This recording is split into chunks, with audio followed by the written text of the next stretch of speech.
আমরা দশম শ্রেণীর প্রথম অধ্যায় একচল বিশিষ্ট দ্বিঘাত সমীকরণ এই অধ্যায়টি নিয়ে আলোচনা করছি। তবে এর আগের লেকচারে আমরা দ্বিঘাত সমীকরণের বীজ সম্পর্কে আলোচনা করেছি। আমরা আজকের লেকচারে কোষে দেখি 1.2 এর দেখো 1 নম্বরে যে প্রবলেমগুলো দেওয়া আছে, নিচের প্রতি ক্ষেত্রে প্রদত্ত মানগুলি প্রদত্ত দ্বিঘাত সমীকরণের বীজ কিনা যাচাই করে লিখতে বলেছে।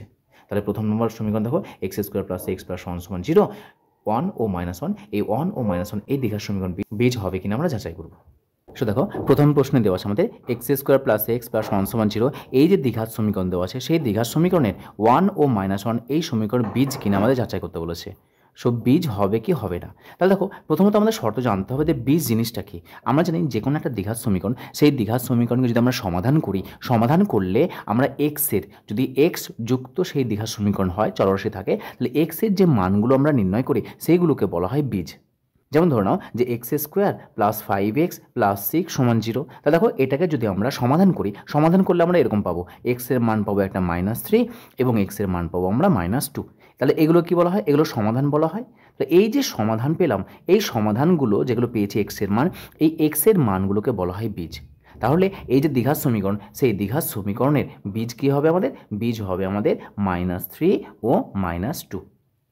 তাহলে এক্সের যে মানগুলো পেয়েছি সেই মানগুলোকেই বলা হচ্ছে বীজ। তাহলে এই যে দ্বিঘাত সমীকরণ, সেই দ্বিঘাত সমীকরণ যদি বীজ হয়, তাহলে এখানে আমাদের একটা শর্ত রয়েছে যে ধরে নাও যে x² + ax² + bx + c = 0।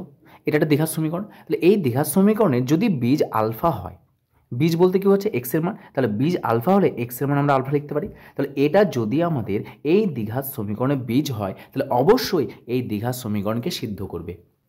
সিদ্ধ করার অর্থ কি? আমাদের বামপক্ষ রয়েছে, বামপক্ষ কী রয়েছে বলতো? বামপক্ষ রয়েছে আমাদের ax² + bx + c রয়েছে। তাহলে বলছে এই বামপক্ষে যদি আমরা মান বসাই, আলফা এই এক্সের মানটা, এক্সটা বীজ বলে দিয়েছে, তাহলে এটা হবে আমাদের a² + b² + c। তাহলে বলছে এর মানটা অবশ্যই শূন্যর সাথে সমান হবে। কেন শূন্য? কারণ ডান দিকে দেখো রয়েছে এটা, অর্থাৎ বামপক্ষে বসালে অবশ্যই ডান পক্ষের সঙ্গে ইকুয়াল হবে। যদি ইকুয়াল হয় তবে সেটা বীজ হবে, আর যদি ইকুয়াল না হয় তাহলে বীজ হবে না।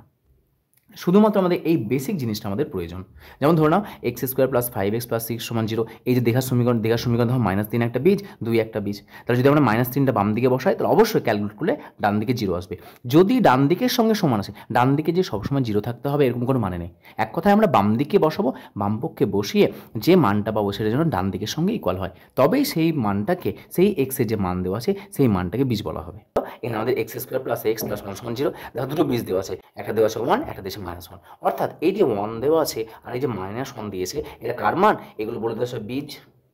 আর বীজ মানে হচ্ছে যে চলরাশি আছে, কি চলরাশি আছে বলতো? এখানে x আছে, তাহলে এগুলো x এর মান বলে দেওয়া আছে, অর্থাৎ x এর মান বলে দিয়েছে 1 আর x এর মান বলে দিয়েছে -1।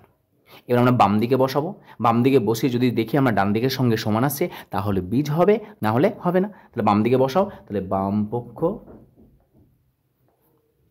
সমান x² + x + 1 সমান মান বসাও। প্রথম আমরা এটাকে চেক করবো যেটা বীজ হবে কি হবে না। তাহলে x এর মান কত? 1, এটাই বীজ বলে দিয়েছে, মানটা বসাও। তাহলে 1² যেখানে যেখানে x আছে সেখানে আমরা 1টা বসাবো। তাহলে 1² প্লাস এখানে শুধু x আছে, শুধু 1 বসালাম, +1। ক্যালকুলেট করো, ক্যালকুলেট করলে কত আসছে? 1 এর স্কোয়ার 1, 1 + 1 + 1। দেখো ক্যালকুলেট করলে 3 আসছে। কিন্তু ডান দিকে কী আছে বলো তো? দেখো ডান দিকে 0 আছে, তার মানে নিশ্চয়ই এখানে যদি মান বসিয়ে শূন্যের সাথে সমান হতো, তাহলে এক্সের মান যে 1 আছে, এই 1টাকে আমরা বলতাম বীজ। কিন্তু যেহেতু শূন্যের সাথে সমান হচ্ছে না, তার মানে ≠ 0। ডান দিকে যেটা আছে সেটার দিকে তাকাবে, অন্য কোথাও দিকে তাকাবো না আমরা। তাহলে যেহেতু এটা আমাদের শূন্যের সাথে সমান হচ্ছে না, সুতরাং 1 এই দ্বিঘাত সমীকরণের বীজ নয়। অতএব 1 x² + x + 1 = 0 দ্বিঘাত সমীকরণের বীজ নয়।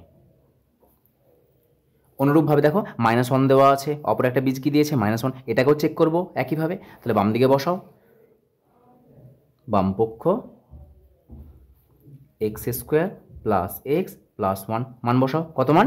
x এর মান হচ্ছে -1, তাহলে x এর মান -1 বসাও। তাহলে -1² যেখানে যেখানে x আছে মান বসাও, -1² প্লাস অফ -1 প্লাস অফ 1 = 1, -1² + 1 হলো, এটা প্লাসে মাইনাসে -1 প্লাস অফ 1। দেখো -1 + 1 ক্যান্সেল হয়ে গেল, সমান থাকছে আমাদের 1।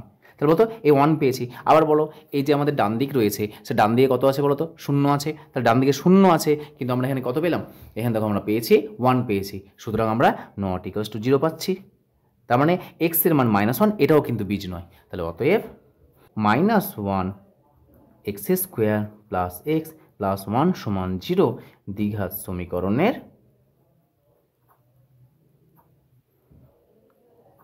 বীজ নয়। সুতরাং দেখো আমাদের প্রদত্ত প্রশ্নে দেওয়া ছিল যে x square plus x plus 1 সমান 0, 1 ও -1 এই দ্বিঘাত সমীকরণ বীজ কিনা যাচাই করতে বলেছে। সুতরাং আমরা কি পেলাম? যে এক্স এর মান 1 ও -1 এই দ্বিঘাত সমীকরণে কোনোটাই বীজ নয়। তাহলে এক্স এর মান 1 এটাও বীজ নয়, এক্স এর মান -1 এটাও বীজ নয়। যদি স্যাটিসফাই করতো তাহলে আমরা বীজ বলতাম।